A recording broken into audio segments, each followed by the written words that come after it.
আমার বন্ধু মা জাদু জানে। কল্পনা করুন, এক দেশের সরকার প্রধান অন্য দেশের প্রধানমন্ত্রীকে স্বাগত জানাচ্ছেন মহাজাদুর গান দিয়ে। শুনতে অবিশ্বাস্য মনে হলেও ঠিক এমনটাই ঘটেছে মালয়েশিয়ার প্রধানমন্ত্রী আনোয়ার ইব্রাহিমের ভেরিফাইড ফেসবুক পেজে। গত মঙ্গলবার সকালে বাংলাদেশের প্রধানমন্ত্রী তারেক রহমানের মালয়েশিয়া সফর নিয়ে একটি চমৎকার ভিডিও পোস্ট করেন তিনি, যার ব্যাকগ্রাউন্ডে বাজছিল আমার বন্ধু মহাজাদু জানে গানটি।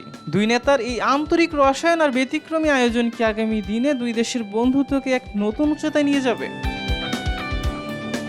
সোশ্যাল মিডিয়ার এই পোস্টে বাণিজ্য, বিনিয়োগ, কৃত্রিম বুদ্ধিমত্তা, ডিজিটাল অর্থনীতি ও শিক্ষা থেকে শুরু করে হালাল শিল্পের মতো গুরুত্বপূর্ণ খাতে সহযোগিতা জোরদারের বার্তা দেওয়া হয়েছে। শুধু ব্যবসায়ী নয়, আলোচনায় উঠে এসেছে মিয়ানমারের চলমান পরিস্থিতি ও রোহিঙ্গা সংকটও। আনোয়ার ইব্রাহিম স্পষ্ট জানিয়েছেন, রোহিঙ্গাদের নিরাপদ প্রত্যাবাসনই একমাত্র সমাধান। এই মানবিক সংকটে বাংলাদেশের দৃঢ় ভূমিকার প্রশংসা করে ধন্যবাদ জানাতেও ভুলেনি মালয়েশিয়ার প্রধানমন্ত্রী।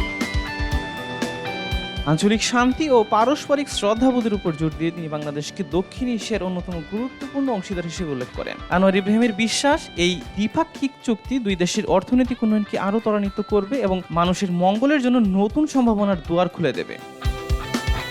সাব্বির হুসাইন হিরণ, দেশকাল নিউজ।